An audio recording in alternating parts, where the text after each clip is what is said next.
Hello everyone, welcome back to the next video of functional programming. Topic is pass arguments to avoid external dependence in a function. The last challenge was a step closer to functional programming principles, but there is still something missing. We didn't alter the global variable value, but the function incrementer would not work without the global variable fixed value being there. Another principle of functional programming is to always declare your dependencies explicitly. This means if a function depends on a variable or object being present, then pass that variable or object directly into that function as an argument. There are several good consequences from this principle. The function is easier to test. You know exactly what input it takes and it won't depend on anything else in your program.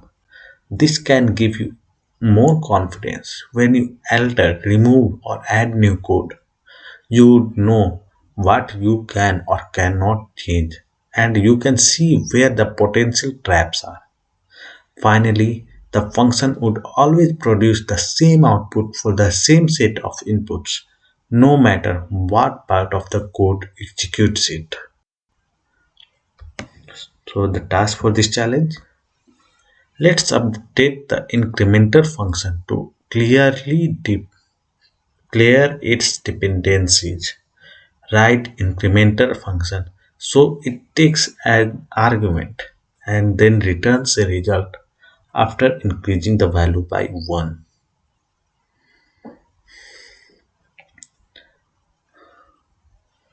It takes an argument value return value